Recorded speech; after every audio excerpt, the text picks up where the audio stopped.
Beleza, boa tarde, pessoal. Então, dando continuidade à nossa última, boa tarde, nossa última aula.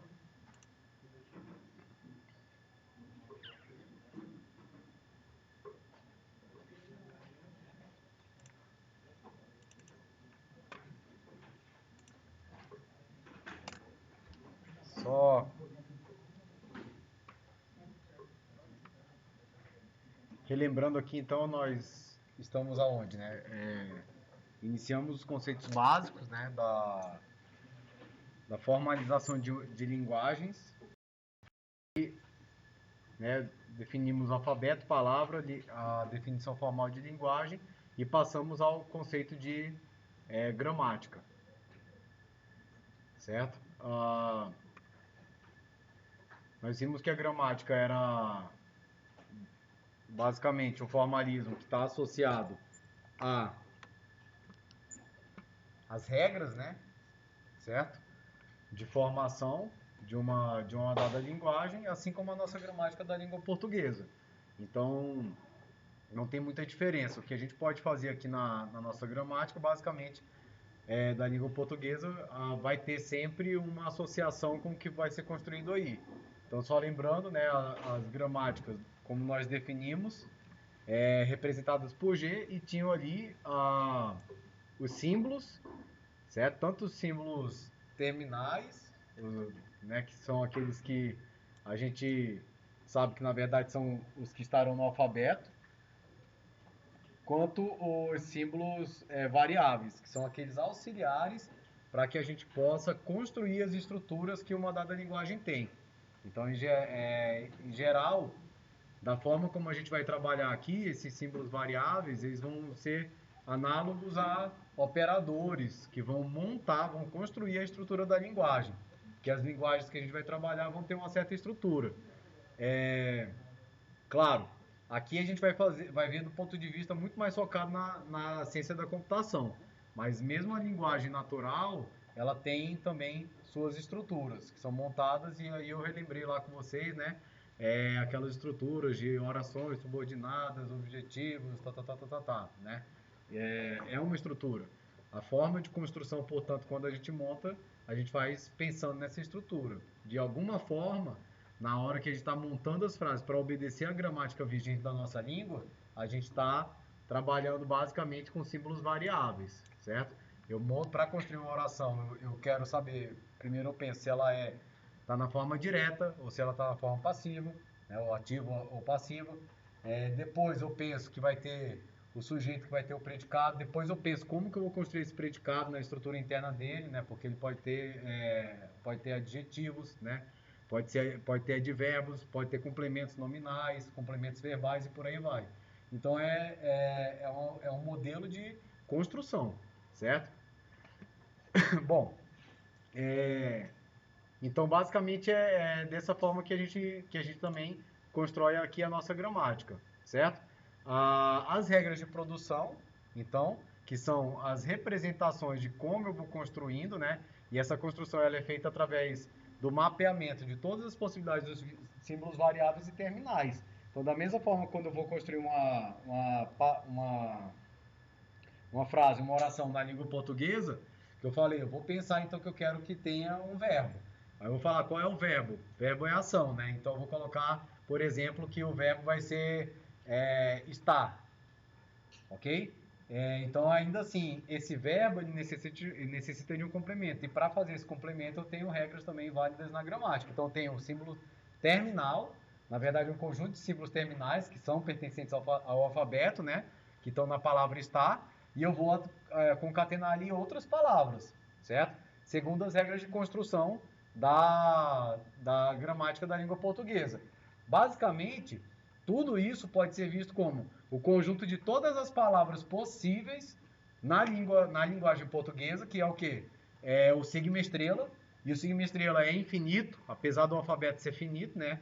Por quê? Porque é qualquer coisa que possa ser escrita no contexto da língua portuguesa, com aquele alfabeto, na verdade. Todas as palavras pertencentes à língua portuguesa com aquele alfabeto. Então, quando você pensa que são todas as palavras pertencentes à língua portuguesa, ela é um subconjunto, na verdade, do V união T, certo? Então, de alguma forma, está aqui dentro todas as possibilidades e o conjunto de chegada também, ou seja, eu estou fazendo um mapeamento do que eu tenho com o conjunto de chegada que também está dentro desse conjunto, à exceção de que o conjunto de saída não pode ter a palavra vazia, ou seja, eu não posso gerar nada da palavra vazia, certo? Então, por isso tem esse maisinho aqui do lado no conjunto de saída, que foi aquilo que eu representei lá na aula passada que estava ali no PowerPoint, certo? Então eu faço, através de um passo sucessivo de aplicações das regras de produção, eu saio de um elemento inicial, certo? E chego em alguma estrutura final que só pode ter símbolos terminais para pertencer à linguagem, certo? Bom, e aí esse é o elemento inicial, o seed, né, de semente, ou semente mesmo, né, certo? Para vocês lembrarem. E as sucessivas aplicações de regras de produção eu represento dessa forma. Então, só uma revisão rápida de tudo aquilo que a gente fez. E aí a gente viu que a gente pode ter, então, um conjunto sucessivo de aplicações e a esse processo a gente vai chamar de derivação, certo? Que não é, felizmente, a derivação do cálculo, apesar de que a derivação do cálculo também é simples, né? Mas, enfim, às vezes gera alguma... Tudo bom?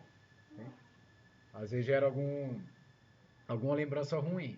Então, ela é um formalismo axiomático e de geração. Porque axiomático eu tenho um conjunto inicial dado de regras. Então, o axioma é aquilo que você já insere na teoria, no teu modelo, certo? Você não deduz aquelas regras, certo? E aí, a partir daquilo eu gero. A gente viu exemplos simples, né? Se eu não me engano, o único exemplo que a gente viu foi esse aqui, certo? Foi onde a gente parou, que é a construção de números de quantos dígitos eu queira dentro dos inteiros, certo? Então, o que eu vou ter? A gramática vai ter os conjuntos de símbolos variáveis, que aqui eu preciso de dois apenas, que é um N e o D, certo? N provavelmente de número e D provavelmente de dígito. Então é bom, assim que vocês sabem, quando a gente está trabalhando num formalismo, numa notação, é bom que a gente atribua algum tipo de significado para que a gente possa compreender, né, para que serve cada um daqueles símbolos ou variáveis que nós vamos inserindo.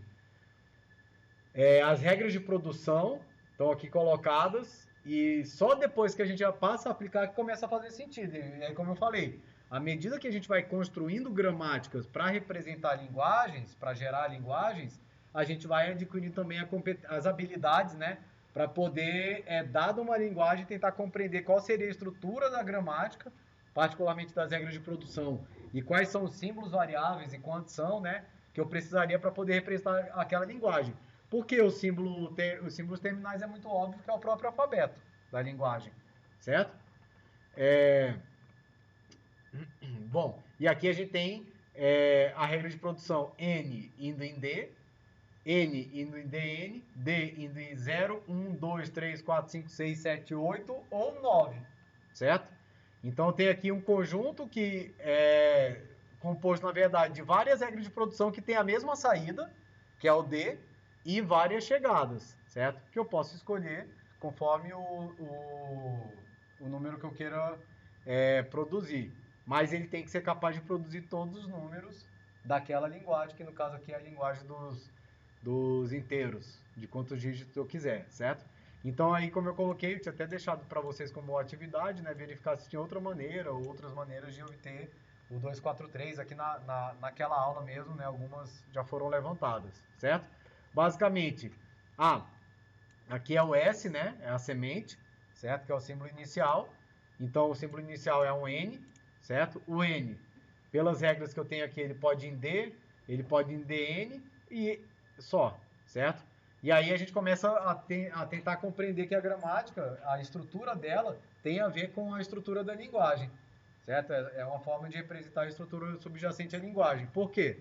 Porque o N indo em D e o D pode ser substituído por qualquer dígito, que na verdade é o alfabeto, né?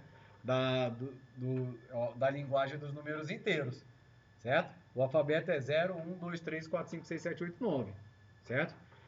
um alfabeto decimal, né? Tem 10 valores, 10 caracteres, certo?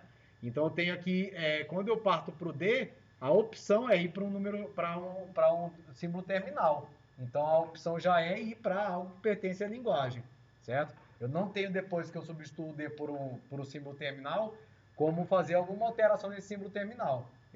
Então ali eu acabei e saí em algo que pertence à linguagem, certo? Mas eu posso também ir do N no DN, ou seja, parte da nova estrutura vai para símbolos terminais, certo? E parte pode novamente, reiteradamente, né, ou iterativamente, ir adicionando símbolos variáveis ou terminais. E aí eu vou estruturando os números com quantos dígitos eu tenho interesse. Ou seja, na verdade eu posso gerar todos os números de quaisquer dígitos de quantos dígitos eu quiser, ou seja, todo o conjunto dos inteiros, certo? Bom, então a construção aqui do 243, repetindo o que a gente fez, 243 tem 3 dígitos, então o N não pode ir no símbolo terminal, portanto eu não posso usar nenhuma dessas regras aqui colocadas. Eu tenho que usar uma regra que vai me inserir um novo dígito, certo? Então eu vou usar o N indo em DN. Assim, através dessa aplicação, o N passa a ser substituído por DN. É isso que a regra significa, que está à esquerda substitui pela direita, certo? A DN, eu posso, nesse caso agora, se eu quiser sim, substituir por 2, certo? É uma das opções, porque depois eu posso, aonde tem o N, inserir um novo símbolo, variável D, que pode assumir a forma final, ou seja, qualquer caractere do alfabeto, ou qualquer número, né? E ainda permanece em aberto o N, que me dá a possibilidade de ir inserindo novos DNs, ou seja, sempre adicionando um dígito e uma possibilidade de N que vai em mais um dígito ou em um símbolo terminal, certo? Através dessa regra do N vai em D, D vai em símbolo terminal, ok? Então aí eu tenho 2N, aplico N vai em DN para inserir um terceiro dígito, fica 2DN. Agora eu preciso de um 4, então D vai em 4, certo? E N para finalizar e inserir o 3, ele tem que ir em D, para o D poder ir em 3. E aí virar o 243, certo? Uma das formas de fazer essa produção. E a gente viu que então a gente tem 1, 2, 3, 4, 5, 6 passos. Consequentemente, através de 6 aplicações de regra de produção, eu chego da semente no símbolo 243, certo? E aí, como eu falei, esses detalhes aqui eu vou falar com calma quando eu fizer a revisão de relações, certo? Porque ele vai servir lá na frente quando a gente quiser fazer algumas demonstrações entre os formalismos distintos. E aí, então, isso é uma interpretação indutiva da gramática. Eu vou aplicando reiteradamente a regra para obter todas as palavras da nossa linguagem. E aí tinha pedido para vocês, né, darem uma olhada nesse exemplo. Aí semana que vem do passado não tivemos, né, o nosso encontro.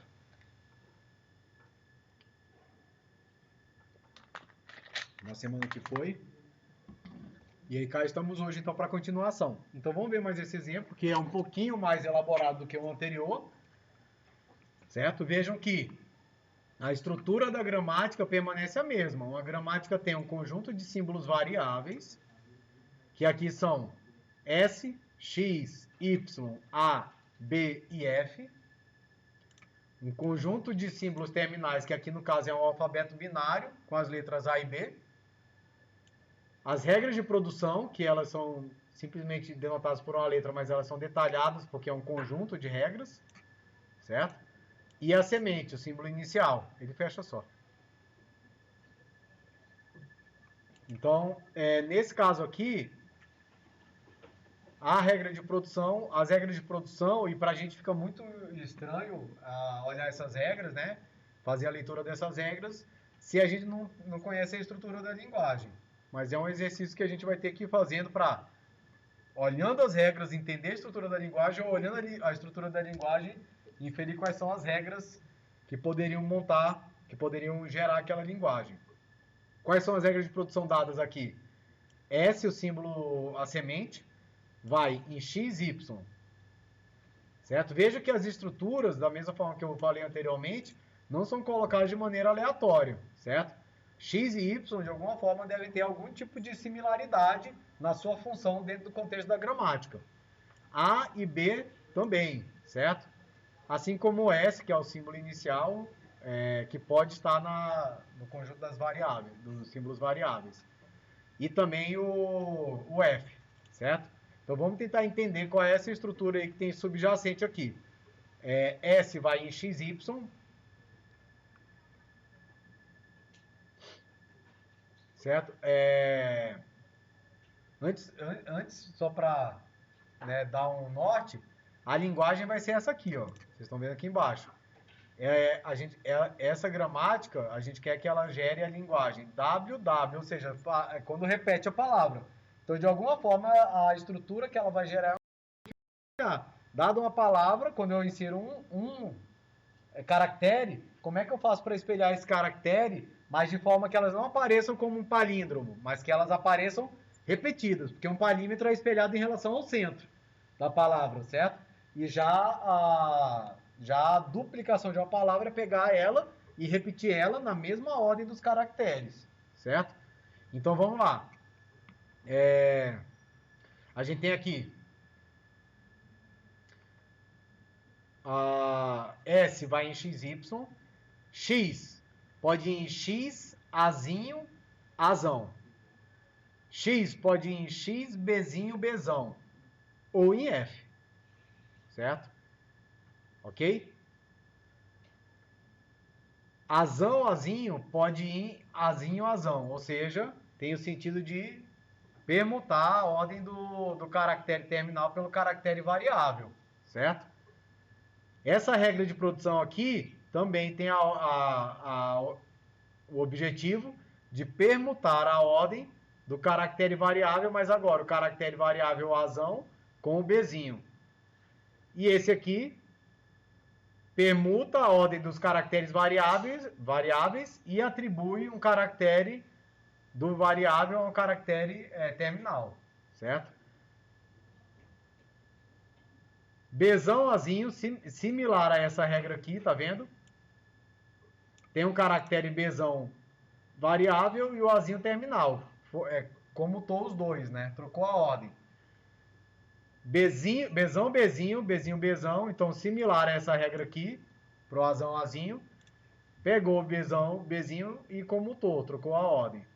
E o Bzão Y foi em Y, B, sendo o B final, caractere terminal. Semelhante a essa regra aqui. Então, essas três regras aqui acima são semelhantes a essas três regras aqui abaixo. Sendo que as de cima tem onde tem A vira B e onde tem B vira A. E o Y permanece. Certo? E o FA no AF, FB no BF e FY na palavra vazia.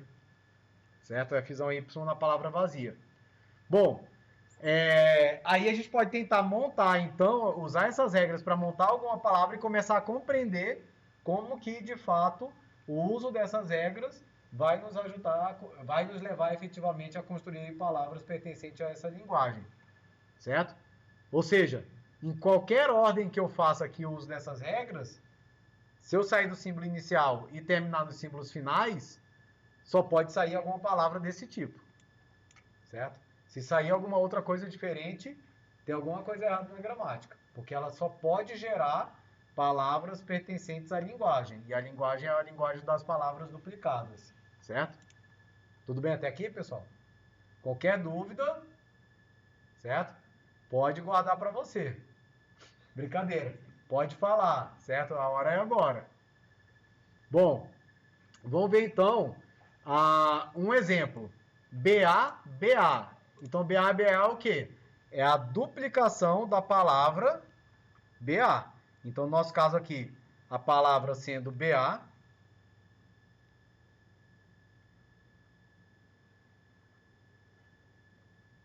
Essa é a nossa palavra, certo?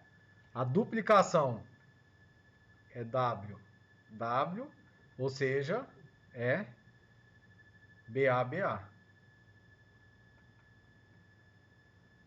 Ok?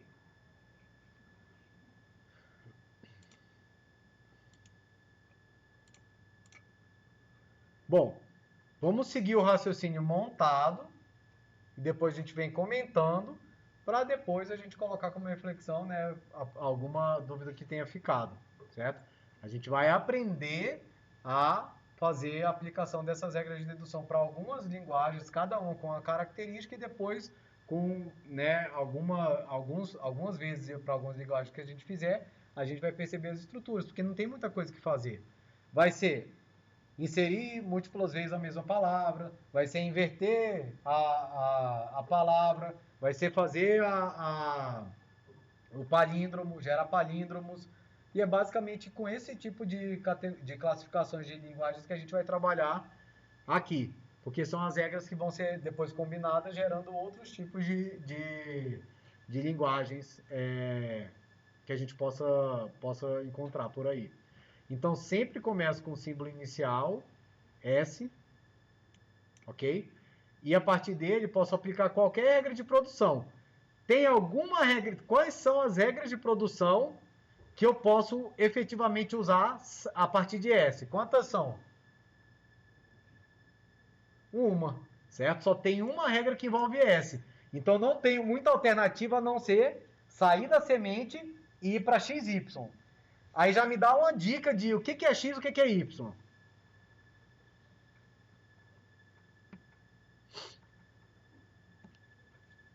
Eu quero formar palavras duplicadas. Então, talvez o sentido de X seja uma palavra e o Y gerar a mesma palavra. Talvez. Vamos ver se é realmente isso. Certo? Mas o fato é que a única regra que eu posso usar inicialmente sempre vai ser X vai em XY. E X vai poder vir para cá. Certo? Tudo bem? E o Y sozinho, ele não tem nenhuma regra que me leva do Y em alguma coisa. Então a única coisa que eu posso aplicar para poder sair é alguma dessas regras aqui. Entenderam? Tudo bem? Porque não tem nenhuma regra que leva o Y em alguma coisa sozinho, tá vendo? Ó? Não tem nenhum Y sozinho à esquerda de nenhuma seta aqui das regras de produção. Ok? Então eu sou compelido, certo? A utilizar necessariamente uma regra que tenha como saída o X, certo? Porque também não tem nenhuma regra que tem XY saindo do lado esquerdo, como domínio, né? Certo? Então, algumas das regras que eu vou ter que usar na sequência estão aqui, certo? Aí a gente vai agora compreender efetivamente como que elas vão fazer a geração da estrutura da linguagem. Então, S foi a aplicação da primeira regra de produção, S vai em XY, portanto, onde tinha S vira XY, certo? Agora eu só posso aplicar alguma regra de produção que é o X indo em alguma coisa, certo? Eu tenho X pode ir em X Azinho Azão, ou X Bzinho Bzão, ou em F. Se ele for em F, eu vou ser levado para alguma dessas regras aqui, tá? Ó, que permuta e depois o final associado ao Y vai no vazio. Ou seja, some. Certo? Puf. Acabou. Só fica o que já estava lá, porque foi no vazio. Certo? Então, vamos lá. A regra que foi colocada foi essa aqui. X vai em X a Y.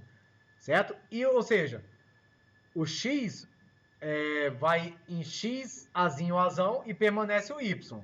Então o Y ficaria aqui. Ou vai em X Bzinho Bzão e permanece o Y. Ou vai em F e permanece o Y. Se eu colocasse o X vai em F, eu só poderia no próximo passo ir para a palavra vazia. Sumiu, não tem mais nada. Certo? Então seria a palavra vazia. Ok? Então se eu fosse gerar a palavra vazia, seria sair de S e em XY substituir o Y por F, e aí ficaria FY, que vai na palavra vazia, e eu geraria a palavra vazia, certo? Ok? Bom, então não é um caminho que eu quero seguir, é uma dessas duas. Se eu inserir o A, certo? Ou se eu inserir o B, é o que a gente vai checar os caminhos aqui possíveis. Depois a gente faz como exercício a tentativa de inserir o B e ver o que acontece. Então, eu inseri x, azinho, azão, no lugar de x. Essa regra aqui. Tudo bem? A segunda aplicação, certo? Agora, eu posso aplicar alguma regra de x, ou eu posso aplicar alguma regra em y, certo? Vamos ver lá o que eu tenho. X pode ir em x, azinho, azão de novo, ou pode ir em x, bzinho, bzão, certo? Ou seja, onde eu tenho x, eu colocaria x, bzinho, bzão. Ou em f, certo? Vou colocar aqui x, azinho, azão. Ao invés de mexer no x, eu vou mexer no y, certo? Onde tem AY, eu vou colocar YA, certo? O que isso está fazendo então, pessoal? Olha lá. Qual que é o padrão? Se alguém conseguir identificar, quiser falar, porque eu não consegui. Brincadeira. Vou falar aqui para vocês. Então é o seguinte. O que ele está fazendo?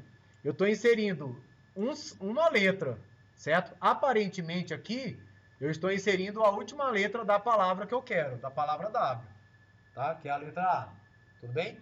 Porque aqui tem que ser WW, WBA, só para não esquecer. Então, eu optei aqui, quando eu fiz essa regra aqui, o uso dessa regra, eu peguei na primeira parte, que seria o que vai dar a primeira palavra, eu estou colocando, inserindo a última letra da primeira palavra.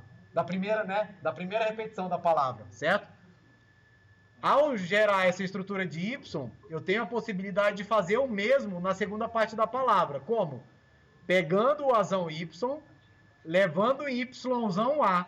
Então, veja só, quando eu aplico essa regra, eu consegui gerar a repetição da última letra da palavra W, tanto na primeira parte quanto na segunda parte. Ficou claro isso? Certo? Então, isso aqui, esse tipo de regra de derivação, essa sequência de derivação, ela está fazendo com que eu coloque a última letra da primeira parte, da primeira repetição da palavra, e, consequentemente, na segunda repetição, eu também aloque a última letra. O que eu preciso fazer agora? Colocar a primeira letra. De alguma forma, colocar um Bzinho aqui e, de alguma forma, colocar um Bzinho aqui. Então, continuo, certo? Para fazer isso, agora, eu posso aplicar x vai em x, bzinho, bzão. Por que x vai em x, bzinho, bzão? Porque se foi essa aplicação aqui, ó, x vai em x, azinho, azão, que me levou a colocar o azinho, essa regra similar para o b agora vai me colocar o bzinho, certo? Então, onde tem x, eu troco por x, bzinho, bzão. Então, no lugar desse achurado em azul aqui, aparece essa nova estrutura. Vejam então que continua o AYA aqui, tudo bem? Certo? Ok? De coração? Beleza. Vamos lá, então. Então, agora, o que vai acontecer? Teoricamente, agora, eu quero fazer o quê? Uma vez que eu coloquei essa estrutura na primeira parte, eu quero levar ela para a segunda parte, para perto do Y, para poder duplicar essa estrutura. Então, o que eu tenho que fazer? Jogar ele invertendo. Para juntar o Bzinho do Azinho e jogar o Bzão, porque quando ele colar no Y, eu consigo gerar a mesma estrutura na segunda repetição, certo? Então, eu vou fazer isso. Eu quero colar o Bzinho com Azinho para gerar a primeira repetição da palavra W. E eu quero que esse Bzão, ao colar no Y, eu tenha a possibilidade de gerar a segunda parte. Porque eu comuto ele e depois levo ele no Bzinho, certo? Então, eu vou ter aqui que aplicar Bzinho, Bzão, Bzão, Azinho, vai em Azinho, Bzão. O que eu fiz? Eu levei o Bzão para perto do Y, voltando lá nas regras, certo? Então, a estrutura desse tipo aqui, ó, o Y, o que ele está fazendo? Quando eu colo a palavra pelo lado esquerdo, que vem da primeira repetição no Y, ele leva para o lado direito e já joga no símbolo do terminal, certo?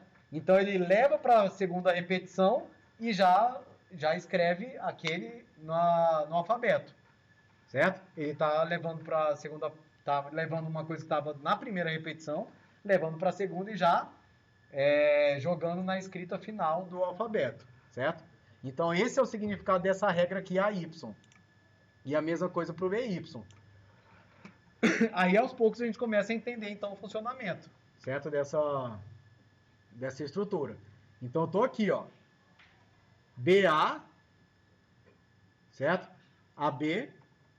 Aí agora eu peguei o que era o Bzão que estava aqui antes do A, ele veio para depois, colou no Y. Quando ele cola no Y, a única regra que eu posso usar aqui é BY vai em YBzinho. Certo? BY vai em YBzinho. Então ele inverteu, jogou o Bzão para perto do A e já jogou no Bzinho. E aí eu fiquei com Bzinho, Azinho, Bzinho, Azinho. E fica o XY. Ué, professor, mas não era para morrer aí, já virar o babá? Né? Não, porque essas regras de produção geram todas as palavras possíveis dessa estrutura. Então, a partir dessa sequência, eu poderia gerar uma palavra com 3 caracteres. E aí, quando eu gerasse uma palavra com 3 caracteres, eu ia ver que ainda ia ter brecha para aplicar as regras para gerar de 4, de 5, quantos caracteres eu quiser. Então, agora que eu identifiquei a estrutura da repetição da palavra que eu quero, ela está repetida 2 vezes, o que eu tenho que fazer? De alguma forma, trabalhar X e Y para que eles vão para um final. Porque eu não quero inserir mais outros caracteres, eu já cheguei na palavra que eu queria, certo? E aí a minha regra, ela permite que X vá em F, certo? Ok? E o F, tanto perto do A quanto perto do B, eu posso jogar ele para a direita até chegar no Y e sumir. E aí fica só a palavra. Certo? Basicamente é isso que ele está fazendo ali. Então vamos lá. Eu quero acabar com isso. O que eu faço? X vai no F. Então lembra, X sempre vai ser o responsável por inserir caracteres na primeira repetição da palavra. Y vai ser o responsável por, quando chegar o caractere variável, que veio da primeira parte da palavra, encostar no Y, ele inverte e replica ele no símbolo terminal correspondente. Quando eu tenho a palavra duplicada, eu vou pegar o lado esquerdo, que é o X, vou jogar no F e vou permutar o F até ele colar no Y e vai virar a palavra vazia e vai sobrar só a palavra duplicada que eu já queria. Então isso dá uma noção de como construir qualquer estrutura de palavra duplicada. Tudo bem? Claro que uma ou 2 tentativas ali de gerar outras palavras para vocês vão perceber, né? Então agora como é que faz, por exemplo, para gerar, se eu tiver o alfabeto agora babá, né? Certo?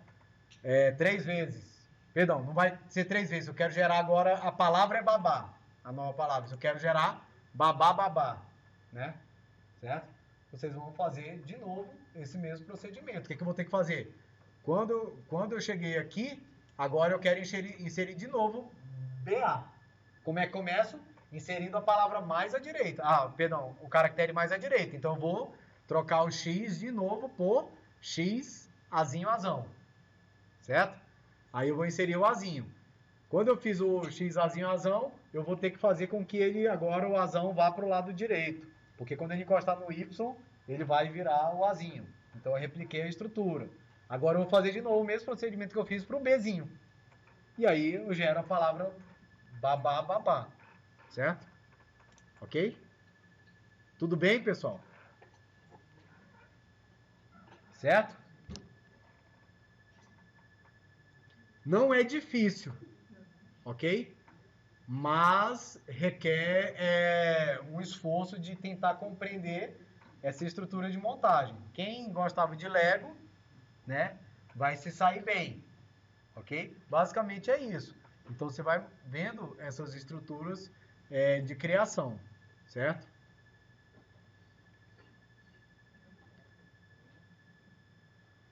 Da mesma forma como a gente definiu a equivalência entre linguagens, a gente também vai definir a equivalência entre gramáticas. Então, 2 gramáticas vão ser iguais, mesmo que elas tenham símbolos variáveis diferentes, símbolos iniciais diferentes e regras de produção diferentes. A única coisa que elas vão ter que ter igual é o alfabeto, né? Que são os símbolos terminais, porque é o que pertence à linguagem, quando elas geram a mesma linguagem, certo? Então essa vai ser nossa definição, certo? Então veja lá, eu posso ter duas gramáticas distintas que geram a mesma linguagem? Posso, certo? Ok? A única coisa que elas têm que ter obrigatoriamente em comum é o mesmo alfabeto, o mesmo conjunto de símbolos terminais, porque esse é o alfabeto da linguagem. Por convenção, a gente utiliza letras maiúsculas para representar os símbolos variáveis, certo? Letras minúsculas para representar os símbolos terminais. E letras gregas para indicar os símbolos variáveis ou terminais, certo? Ok? Então, basicamente é nessa linha que a gente vai trabalhar por definição, certo? Aqui para o final de T em diante, para denotar a palavra como um todo, porque quando a gente pensa em palavra, a gente pensa numa estrutura de caracteres, né? Certo? Que aí a gente utiliza distintamente aqui para poder entender quando eu estou falando de um caractere ou quando eu estou falando de uma palavra, que ela é uma sequência de caracteres. Apesar de que um caractere também é uma palavra da linguagem, né? Então são os detalhezinhos que a gente tem que tomar, que a gente vai aprendendo a trabalhar. Bom, isso é o que a gente tem para o momento sobre as gramáticas regulares, certo? Alguns exercícios já estarão lá com outras linguagens, com outras gramáticas, com outras regras de produção para vocês compreenderem, certo? Esse funcionamento. Nada que não se encontre dentro do metaverso, né? Então, não precisa ir na Deep Web para poder ver um exemplo, achar um exemplo de gramática regular, certo? Uma busca simples no Google já te garante que você vai ter essa experiência, ok? E vale a pena, certo? Para ver as características, vai ter outros vídeos explicando, alguns outros professores melhores que eu, com certeza, e que aí vão complementar aqui essa visão que eu estou colocando, certo? Alguns vídeos eu posso colocar lá também depois, então também para complementar. Bom, na sequência então, agora a gente vai, como eu falei, a gente tem gramáticas, podemos ter expressões regulares e também podemos ter os autômatos finitos. A gente começou a trabalhar as gramáticas, que é o formalismo axiomático ou gerador, certo? Poderíamos trabalhar as expressões regulares, mas vamos agora partir para os autômatos finitos, que é o formalismo operacional ou reconhecedor, certo? E basicamente é uma estrutura de sistema de estados finitos, que é a ideia, é o que leva à ideia inicial do contexto que seria uma máquina de computar, né? Uma máquina que poderia ser programável. No caso, ela é programável aqui na própria estrutura dela quando eu monto, porque a própria estrutura dela, as regras, né, que vão dizer o que ela vai reconhecer ou não. Bom, e aí, o que a gente está focando aqui, o que a gente vai restringir? Quando a gente colocou gramática, na verdade, em princípio, se a gente não fizer algumas restrições, ela pode, né, reconhecer quaisquer tipos de linguagens. E a gente viu as classificações das linguagens lá na aula introdutória, certo? As linguagens que a gente vai se ater aqui são as linguagens regulares, certo? Ou do tipo 3. Nela, a gente tem a existência dessas três formas de representação, esses três formalismos, tá? Garantidas, ok? E aí, nesse sentido, dentro do contexto, como eu falei, Chomsky foi o cara, né, que estruturou, deu a grande estruturação da forma como a gente tem hoje, das linguagens formais, certo? Então, dentro da hierarquia de Chomsky, é o que? Hierarquia. Como que você vai classificando as linguagens. Então, dentro dessa hierarquia de Chomsky, essa classe de linguagens regulares é a classe de linguagens mais simples, certo? E é assim mesmo que a gente constrói, né, as coisas mais complexas, partindo das mais restritas, adicionando complexidade e cada vez mais gerando estruturas um pouquinho mais complexas. Basicamente, ela pode ser vista como como utilidade, como algoritmos de reconhecimento, de geração ou conversão entre formalismos. Certo? São as características que ela tem, que ela tem. É pouco complexa e é eficiente, certo?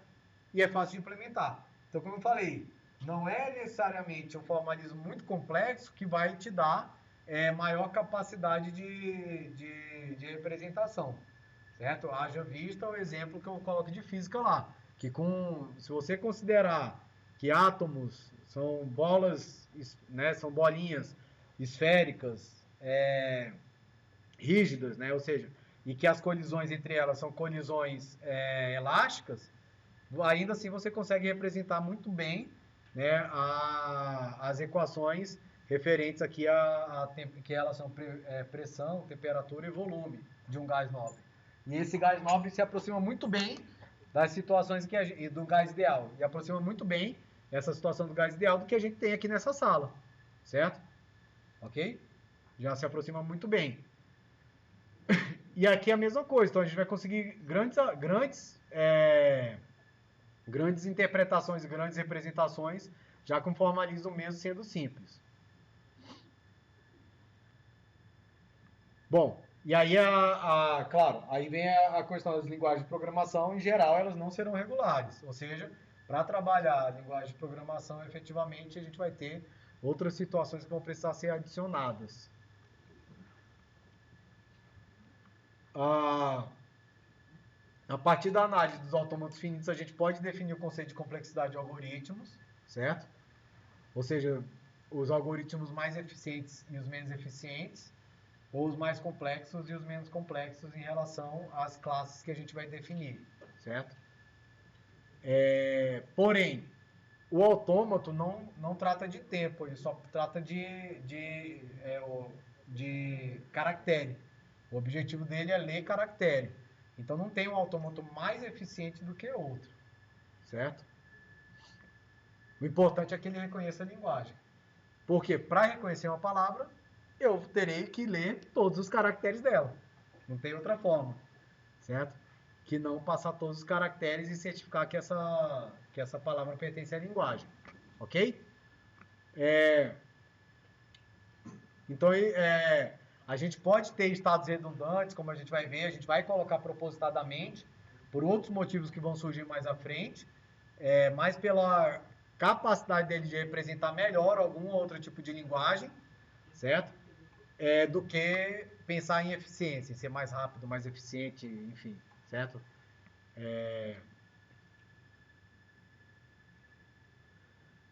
Bom, propriedades. A gente pode construir novas linguagens regulares a partir de linguagens regulares conhecidas. Então, a gente pode definir uma álgebra, que é pegar né, duas linguagens, trabalhar alguma operação entre elas, união, interseção, por exemplo, e pensar que isso pode gerar outra linguagem, certo?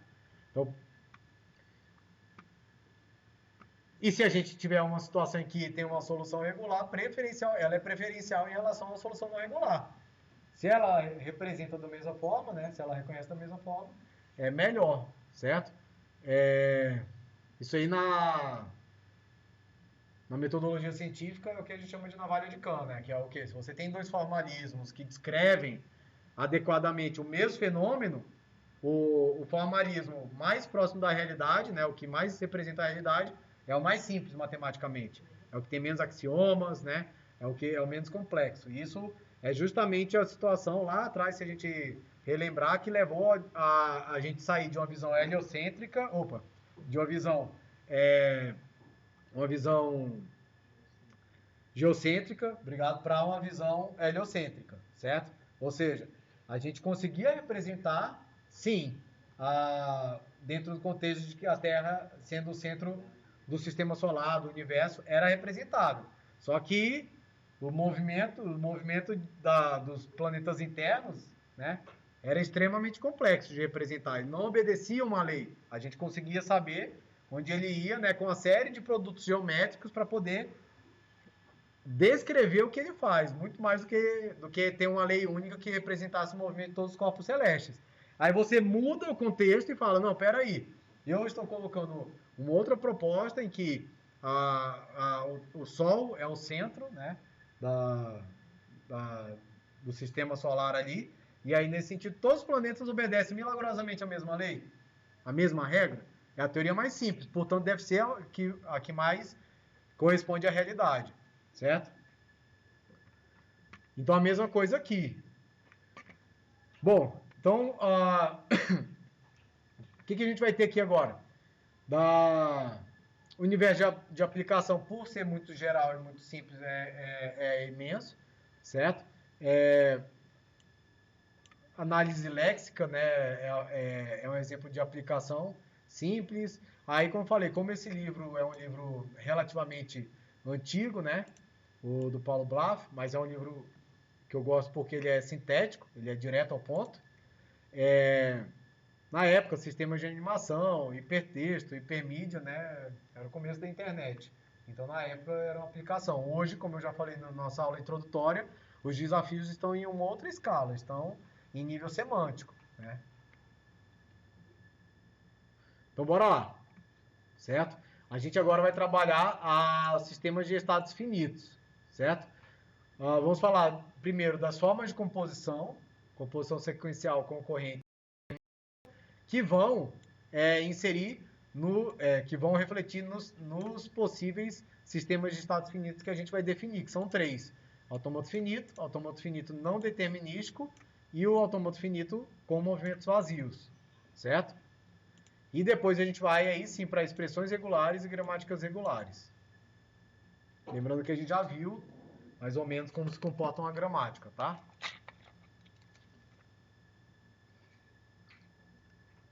Então, nosso sistema de estados finitos vai ser basicamente um modelo matemático que ele vai ter entradas e saídas discretas e o número pré-definido de estados, certo? Que a gente vai ter a definição antes de iniciar o processamento. Ou seja, o que é o número pré-definido de estados? A gente vai ter, basicamente, um caractere que pertence ao alfabeto, a qual a linguagem que ele pretende reconhecer as palavras, né, é estruturada. Ele vai ler esse caractere estando em um estado, que inicialmente será o estado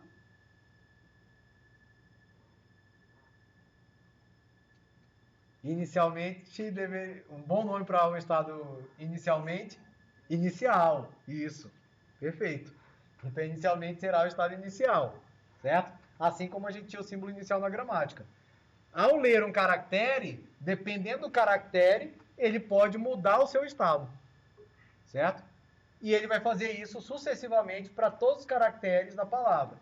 Ele pode, ao terminar a leitura da palavra, estar em um estado intermediário ou estar em um estado final. Se ele estiver em um estado final, significa que ele reconheceu a palavra como pertencente à linguagem que ele reconhece. Se ele estiver em algum outro estado, ou não definido, que pode acontecer, ou um estado não final, intermediário, a palavra não é da linguagem, certo? Essa é uma grande diferença entre os formalismos geradores e os formalismos reconhecedores, certo? Por quê? Porque se eu for lá na fábrica de CD, toda aquela regra de produção que as máquinas têm, no final da produção vão me entregar um CD. Mas se eu pegar um leitor de CD e colocar um cartão magnético lá dentro, ele não vai reconhecer, mas nada me impede que eu tente colocar lá para ele reconhecer, certo? A única diferença é que ele não vai reconhecer. Então, no formalismo gerador, eu só posso gerar elementos da linguagem. No formalismo reconhecedor, eu posso tentar ler elementos que não são da linguagem, certo? Não tem problema nenhum, ok? Bom,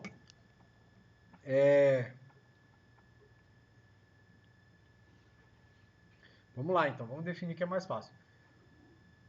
Vamos pensar aqui então como alguma representação. Vamos pensar que a gente tem um elevador. O elevador, a gente está no andar corrente, a gente indica a direção de movimento, certo? E aí ele vai para o próximo andar, certo? Ok? Caso eu tenha mais solicitações, ele vai fazer o mesmo procedimento. Chegou no próximo, ele vai reconhecer qual é a direção e vai de novo andar. Ele não tem, em princípio, uma memória. Claro que o elevador hoje, o circuito, tem memória. Se eu quiser lá, com certeza é capaz de ele ter armazenado lá todos os movimentos para a gente usar, né? Como otimização, enfim, o que for, certo? Mas ele, da forma bruta, não tem, certo? Ok? E o nosso autômato também não vai ter. Ele não vai saber o que ele leu anteriormente, certo? O que importa para ele é o que ele vai ler naquele momento e para onde ele vai. Não importa de onde ele veio, certo? O fato é que se ele chegou naquele ponto lá, certo? E é um estado válido e tem para onde ir, tem a possibilidade de reconhecimento de linguagem da palavra, ok? É claro que se a gente pensar, vamos fazer analogia como se fosse o cérebro humano, a gente tem, né, um número finito aqui de neurônios, certo? Que é finito, mas é grande, certo? Então tem 2 elevado a 35 células. Ou seja, dá para representar o elevador com um sistema de estados finitos? Dá. É bom representar o cérebro humano com um sistema de estados finitos? Não é muito bom. Porque são muitos estados e cada estado ele pode se interconectar, né, com todos os outros estados, através da leitura de cada tipo de caractere. Então, assim, é uma abordagem que não é muito eficiente. Quando eu pego uma bolinha e solto essa bolinha do 10º andar, eu uso a lei de Newton, certo? Quando eu pego, mesmo que seja uma bolinha de isopor, o que for. Agora, se eu pego um foguete, eu consigo usar as leis de Newton, inclusive para poder prever seu movimento. Agora, se eu tenho um furacão, um redemoinho, eu já não utilizo, certo? Uma avalanche. Por quê? São muitas partículas, cada uma interagindo com várias outras de sua vizinhança, através das leis de Newton, evidentemente. Né? Mas eu não tenho a capacidade de fazer esse controle, efetivamente. Talvez em tempo real, certo? Hoje a gente tem a capacidade, por exemplo, de fazer isso simuladamente. A gente faz com o clima, né? A dificuldade do clima é saber o estado atual, porque são muitas partículas com muitas variáveis e eu não consigo ter muita precisão no estado atual do sistema para poder prever o estado do futuro. Mas eu tenho como fazer isso, por exemplo, no mundo controlado, em que eu defino o estado inicial. Por exemplo, na engine Unreal. Não posso? E não é bom, não é bacana, não funciona? Né? O movimento da água, o movimento das folhas, o que a gente vê lá, funciona muito bem.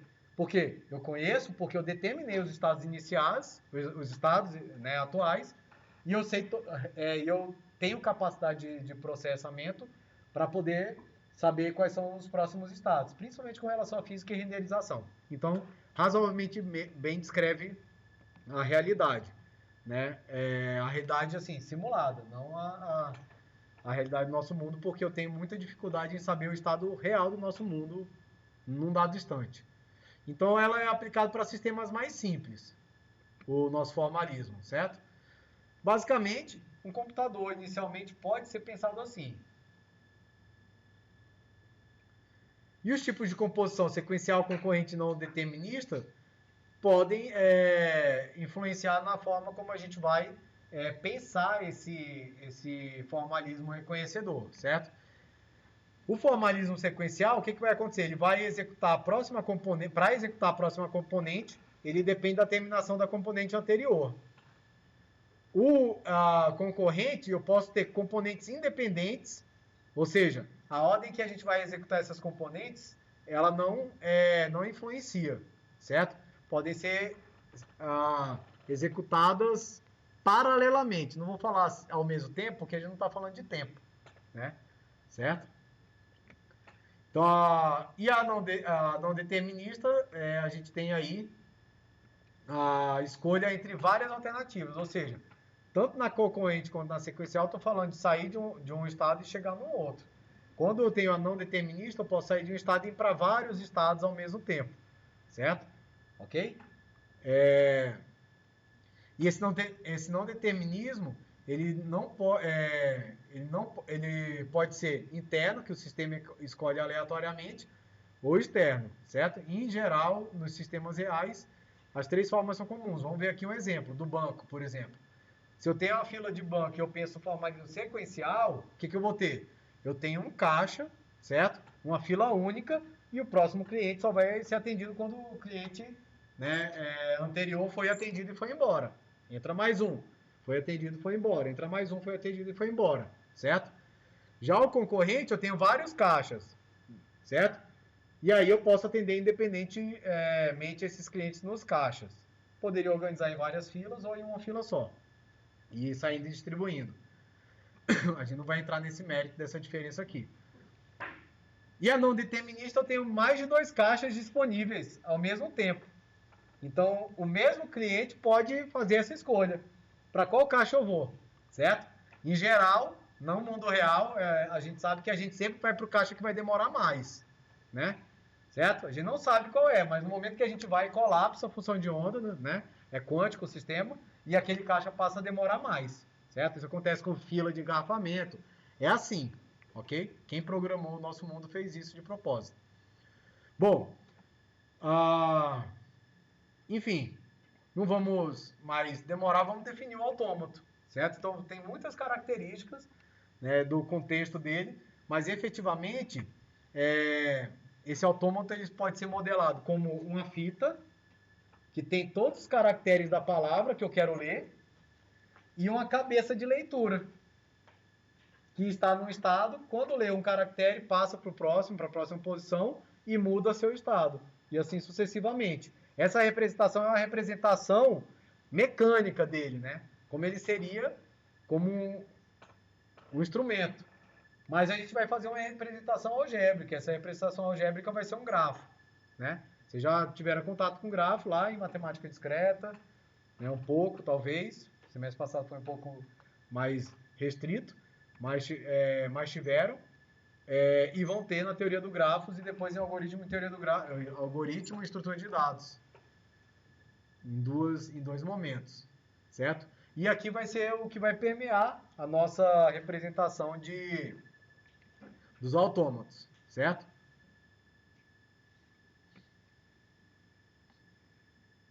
Então, nesse sistema que eu ilustrei, o determinismo vai se dar na seguinte situação. Quando, dependendo do estado que eu estou, ou que na verdade o meu autômato está, e do símbolo que lê, ele assume um único estado. O não determinista, dependendo do estado corrente e do símbolo lido, ele pode assumir um conjunto de estados, um rol de estados. E com movimentos vazios, dependendo do estado corrente e mesmo sem ler nenhum símbolo, ele pode fazer transição para outros estados. Aí que entra a palavra vazia, porque como ela sempre vai existir, eu vou estar a cada interação lendo a palavra vazia e indo para outros estados, certo? Claro que isso aqui não é aleatório. Cada formato de cada autômato vai ter a ver com, assim como as gramáticas, né, com a linguagem que ele pode reconhecer. E aí o que vai precisar um pouquinho de atenção nossa mais vai ser essa abstração do movimento vazio, que vai ser o terceiro aspecto que a gente vai trabalhar, certo? Os três tipos são equivalentes, ou seja, eu consigo demonstrar que dado um autômato, qualquer um deles, eu chego nos outros dois. Ou seja, eu consigo fazer as correspondências entre os autômatos, certo? Por isso que é importante que, dependendo da situação, vai ser mais interessante trabalhar com o determinístico, com o não determinístico ou com movimentos vazios. E é por isso que o nosso foco também vai ser em conseguir fazer esse algoritmo de como transpor de um autômato para outro, de um formato para outro.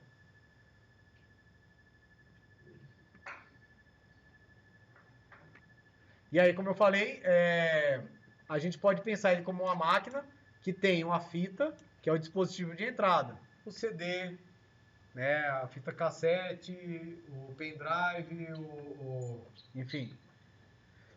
o HD, né, ele contém a informação que a gente quer processar. A unidade de controle, que reflete o estado corrente da máquina e possui unidade de leitura, ou seja, cabeça da fita, que acessa uma célula de cada vez da fita, e ela movimenta exclusivamente para a direita, porque não tem memória. Eu quero reconhecer uma linguagem, certo? E um programa, ou função de transição, que vai dizer para a gente, dado o estado e dada a leitura, para onde ele vai. E essa função programa, ela vai ter uma característica para cada um dos 3 tipos de formalismo, dos 3 tipos de autômato. Para o determinístico, para o não determinístico ou para o vazio. Claro, se pudesse arriscar, qual seria a função programa mais simples? Do determinístico, do não determinístico ou do com movimentos vazios? Determinístico, certo? É bem claro, por quê? Porque ele só vai sempre de um estado ler alguma coisa para outro. O não determinístico, então essa função tem uma característica muito direta, certo? Já o não determinístico, eu estou no estado, leio alguma coisa e posso ir para vários. Já torna, então, o domínio dela menor, as entradas, para mais saídas, para mais associação de mais elementos finais. Aí a gente já vê que ela não é uma função, né? Certo? Ok? Porque para ser função eu teria que ter uma relação, ela teria que ser inversível, pelo menos, né? Certo? Ou seja, teria que ter pelo menos uma objeção ali. Então, não é bem uma função, é uma relação, tá? E no não determinístico, pior ainda. Eu não li nada e posso transitar os estados que eu quero, certo? Então vai ficando cada vez mais complexo. Bom, então de novo, meio repetitivo, a fita é finita, dividida em células, cada célula armazena um símbolo, na verdade um caractere, tá? Ou seja, porque esse símbolo pertence ao alfabeto de entrada, não é possível gravar sobre a fita, certo? E a palavra ser processada, ela ocupa toda a fita. Então, o processamento acaba quando acaba a fita. Ou seja, tudo isso para colocar essa representação, certo?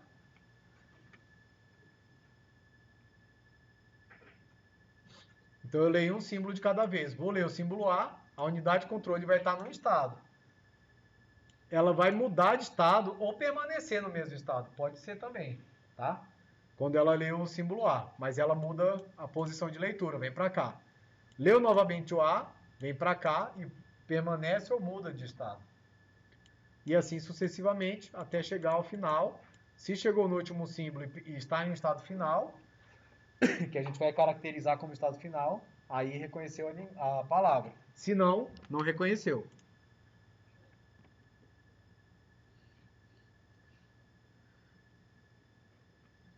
E aí, né, a função, que a gente vai falar, a função programa, é o que vai fazer esse mapeamento.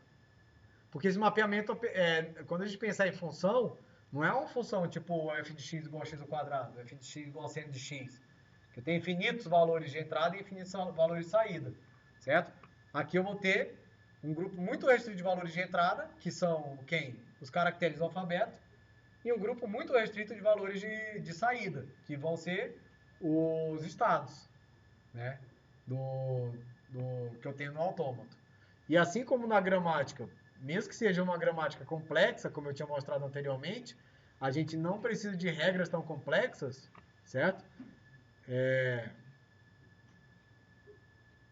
Como foi o exemplo que a gente colocou aqui, com esse conjunto de regras a gente já consegue fazer a repetição de qualquer par de palavras, duplicar qualquer palavra, independentemente do tamanho dela, certo? E se adicionasse um C aqui, a gente adicionava mais uma linha de regra. Se adicionasse um D, adicionava mais uma linha. Então não é muito complexo uma gramática para descrever uma estrutura que já é razoavelmente complexa. O autômato também não vai ser.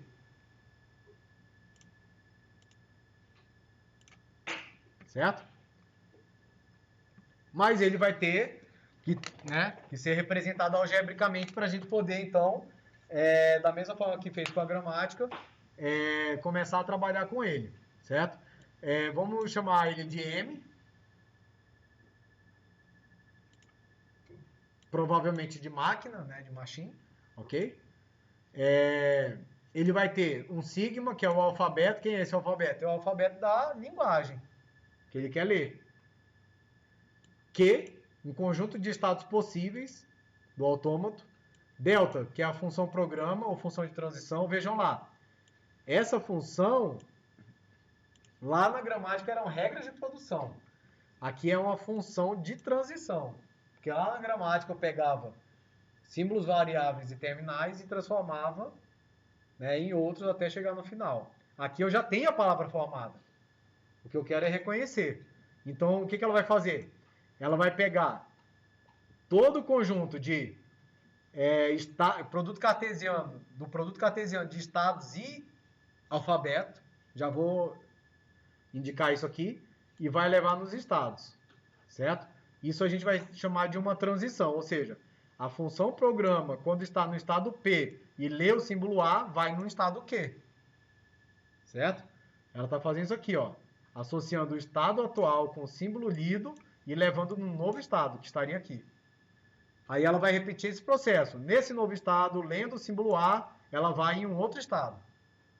Então ela vai sair de um para-ordenado que é estado, letra, estado, caractere, e vai para um estado. Nesse novo estado, ele vai aplicar de novo a função programa no novo caractere, vai ter estado, caractere, novo estado. E isso é a forma de transição que a gente vai ter. Certo? O que é produto cartesiano, pessoal? Quem lembra? Então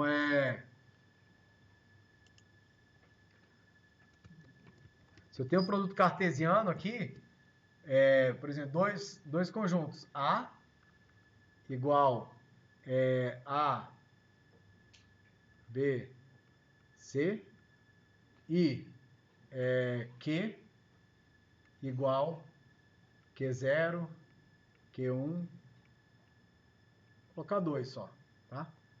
Q0 e Q1. Se eu quero o produto cartesiano de Q por A, isso aqui vai ser o conjunto de todos os pares ordenados, que na primeira entrada tem os elementos do primeiro conjunto e na segunda entrada os elementos do segundo. Então é isso aqui, ó. Q0, A, Q0B, Q0C. Depois Q1A, Q2B, perdão, obrigado, Q1B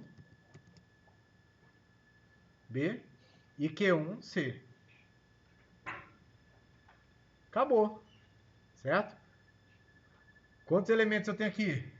6. Quantos elementos eu tenho aqui? 2. Quantos elementos eu tenho aqui? 3. Então, o número de elementos vai ser 2 vezes 3. 6. Então, vai ser o número de elementos de um vezes o número de elementos de outro. Combinação. Simples ali, tá? Então, isso é o produto cartesiano.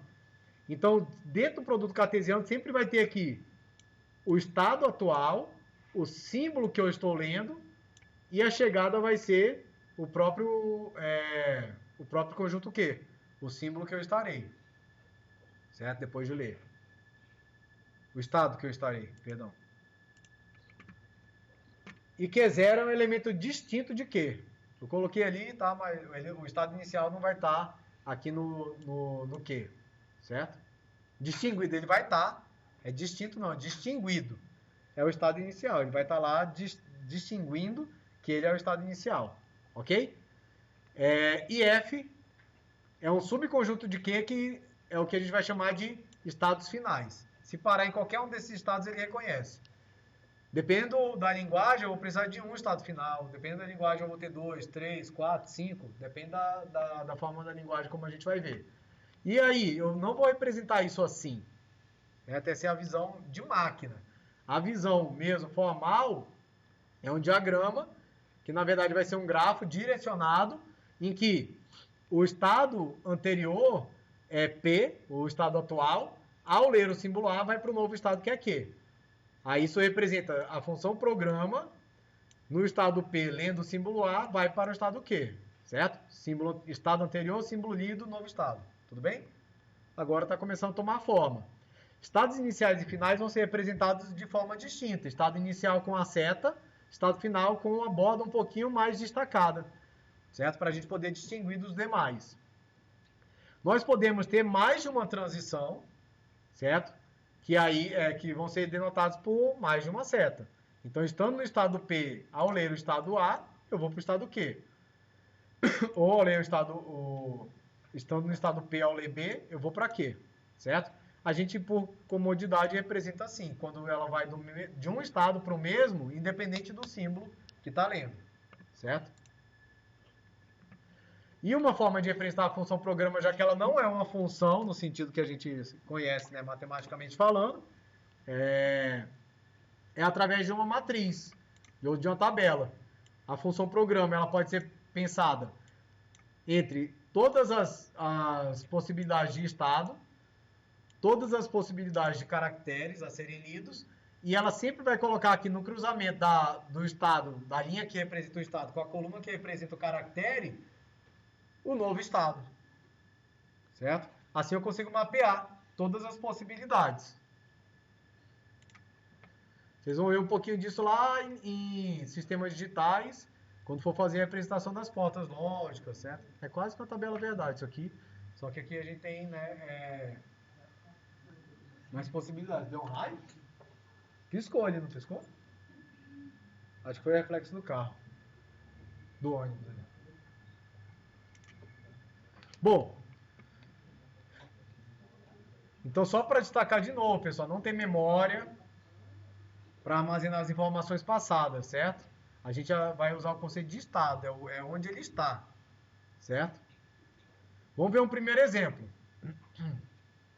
Vamos ver um autômato finito que reconheça a linguagem, que a gente vai chamar de L1 na sequência aqui do livro, vai ser denotado L1, L2, L3, L4, que vão ser cada uma das linguagens definidas aqui.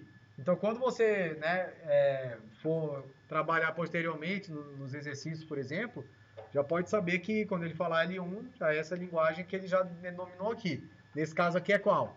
É a linguagem das palavras que possuem azinho, azinho ou bezinho, bezinho como subpalavra. Então, se eu falar L1, é essa linguagem, certo? Tem azinho, azinho ou bezinho, bezinho como subpalavra. Esse autômato que vai ser denominado M1, ele vai ter como alfabeto o alfabeto binário, azinho, azinho, porque eu não preciso de ser. Eu quero reconhecer azinho, azinho e bezinho, bezinho. Então não preciso mais do que o binário. Ele vai ter 4 estados. Aí vem o estranhamento. Por que 4 estados? Da mesma forma que eu não sabia por que tinha aquelas regras de produção. A gente vai começando a entender na medida que a gente vai nós vamos observando os exemplos mais simples, certo? A função programa vai associar esses 4 estados com as 2 possibilidades de caracteres, dando novos estados, certo? Dentro do conjunto de estados, claro, do Q, né? O estado inicial que é 0 e tem um estado final, que é F. Por que tem essa chave aqui? Porque pode ser um conjunto de estados finais. Tá? É um subconjunto de Q. Ok? E aí é esse cara aqui. A função programa determina a forma do autômato. Porque ela caracteriza todos os estados e todas as transições. E aí, como é que eu desenharia esse autômato?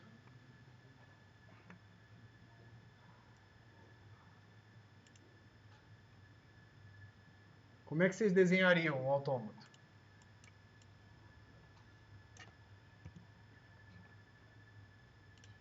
Se a gente viu que cada estado é um círculo, eu tenho 4 círculos. Eu posso desenhar esses círculos todos alinhados, né? Ou, dependendo da situação, eu posso querer movê-los, certo? Então eu coloco aqui que é 0,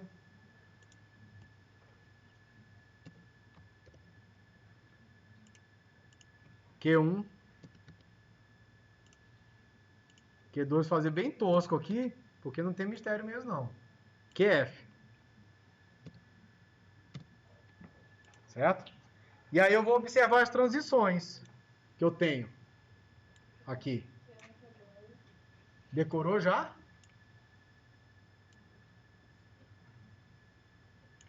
E vou inserir elas aqui. Quem falou? Pode. Q1. A gente começa no Q0 sempre. Vamos na entrada. Tá, Q0, Q1, Q2, né? Ou seja, se eu estou em Q0 e leio A, eu vou para Q1. Perfeito. Se eu estou em Q0 e leio B, eu vou para Q2. Então já não é uma boa coisa deixar eles alinhados, certo? Porque eu vou ter que atravessar uma seta aqui e vai começar a complicar, ok? Então eu vou adaptar um pouco aqui a minha estrutura.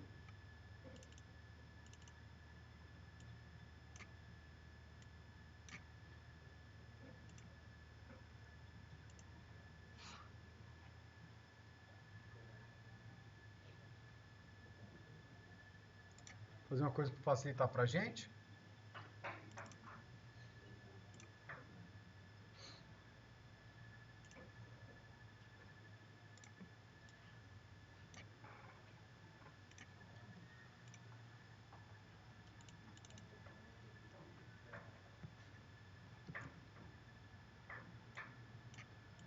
Pronto, está aqui. Então vamos lá. Aí o que eu vou fazer agora? Vamos deixar o Q1 aqui, talvez. Vamos deixar o Q2 desalinhado, talvez. E ver o que acontece aqui. Deixar mais simétrico, certo?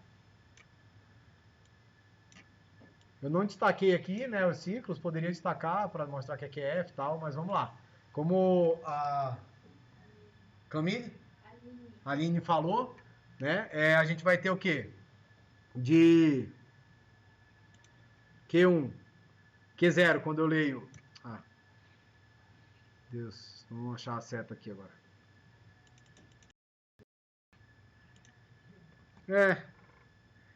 Parece até que o professor não... Tem um negócio aqui, a caneta na mão e estou procurando... Obrigado. Então Q0 leu Q1, quem que falou aí, valeu. Q0, li o A, vou para Q1. Li o B, vou para Q2.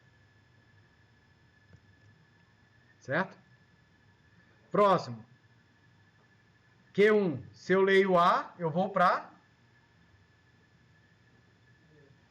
QF. Se eu leio B, vou para Q2. Se eu estou agora em Q2 e leio A, vou para Q1.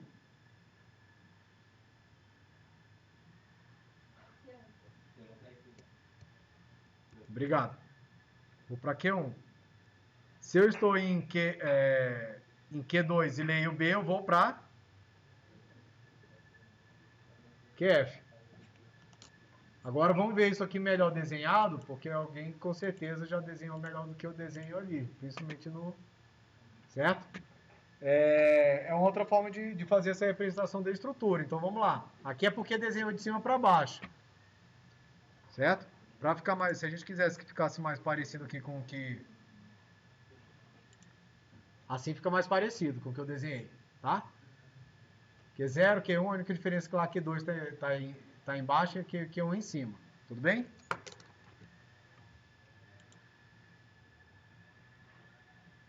Só para fazer a comparação com o que a gente tinha.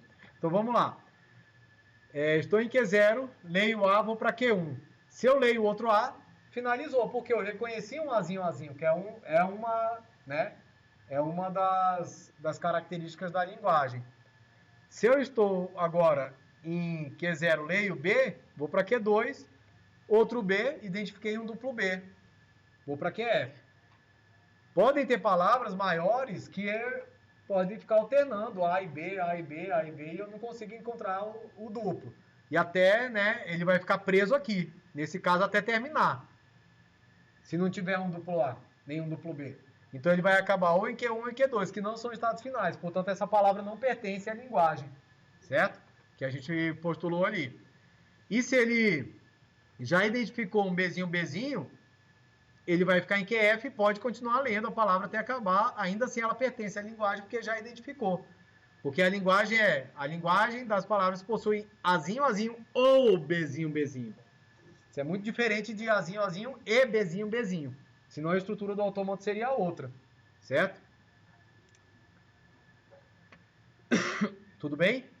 E se ele não, se ele lê o A e fica entre A e B, ou B e A, B e A, B e A, até achar uma sequência em que ele pegou um A e um A de novo, certo? E para no estado final. Ou até uma vez que ele pega um B, vai para um B de novo e para no estado final. Tudo bem? Essa é a lógica do autômato. Dentro do contexto mecânico, estado em Q0, se a palavra é A, B, B, A, ela tem um duplo A aqui, ó, tá vendo? Duplo B, obrigado. Vê se vocês estão atentos. Bom, mas tem um duplo A também, só que está separado. Tem um duplo B concatenado. Bom, então ela tem aqui uma estrutura, o Bzinho, Bzinho. É para ela ser reconhecida, não é? Então, se é para ser reconhecida, ela tem que parar no estado final, após ler o último símbolo. Ou antes, né? Então, vamos lá. Q0 leu A. Agora você pode pensar, Q1 é a estrutura que reconhece Azinho, Azinho. Q2 é a estrutura que reconhece Bzinho, Bzinho. Certo? Então, tá em Q0, leu A, vai para Q1, que vai para o lado, para o ramo que reconhece Azinho, Azinho. Agora leu um B, mas quem reconhece B é a estrutura do Q2, então manda para o Q2. Certo? Foi para Q2. Leu outro B. Reconheceu um duplo B, estado final. Está em estado final, independente de ler A ou B, continua em estado final. Reconheceu. Ok? E aí a gente tem essa relação, então, muito afim entre o autômato finito e um grafo finito direto. Certo? Então, o que vai acontecer? No autômato finito, visto como um grafo finito direto, a gente pode ter arcos paralelos, ou seja, tem mesma origem e destino, e que eles podem ser identificados por diferentes etiquetas, os símbolos do alfabeto. AB faz a mesma transição, certo? Um nó, né, distinto, que é o estado inicial, e um conjunto de nós, ou vértices, né, distintos, que são os estados finais. Tá? Então, o que vai acontecer? O estado inicial, os estados e os estados finais vão ser identificados com os vértices de um grafo. Certo?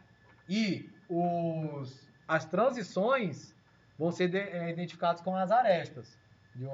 Sendo que eles vai poder ser... a gente vai caracterizar como um grafo direto, porque pode ou não haver essas transições entre dois estados, certo? Mas pode ou não é obrigatório. Então ele tem sentido a ser colocado, certo? E aí o que a gente ganha? Tudo que tem de teoria dos grafos, todos os resultados de teoria dos grafos. Né? A gente pode utilizar para analisar os autômatos. Então, lá na gramática, eu tenho um rol de elementos que a gente vai ver que fazem ela ser interessante para a gente compreender certos aspectos de uma linguagem. Certo? Que está associado à forma das regras de produção. Já nos autômatos, eu tenho todo o arcabouço da teoria de grafos, que pode me ajudar a ter outras visualizações, outros insights sobre a estrutura de uma linguagem. Assim como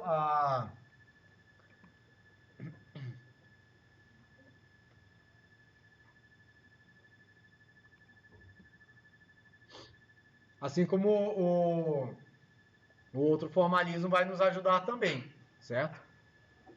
Com outras estruturas. Bom, e aí a gente pode, né, trabalhar alguns outros exemplos. Mas agora eu vou fazer uma pausa e aí a gente volta às 16 horas, certo? Para a gente entender agora como que a gente pode começar a trabalhar em cima da função programa, certo? Ou seja, trabalhando de uma forma mais algébrica do que ficar olhando a transição em si. Eu quero esquecer que eu estou visualizando o grafo e quero focar na função programa e a partir dela fazer a transição algébrica, para não precisar ficar desenhando. Por quê? Porque se eu tenho uma estrutura muito grande para fazer que eu preciso de uma estrutura para uma linguagem muito complexa, a estrutura de reconhecimento vai ser muito grande. Não vai dar para ficar desenhando grafo de 20 estados. Eu tenho que saber processar isso através da função programa. Ok? 5 horas a gente volta então. Opa, 5 não. 16 horas. 16 horas.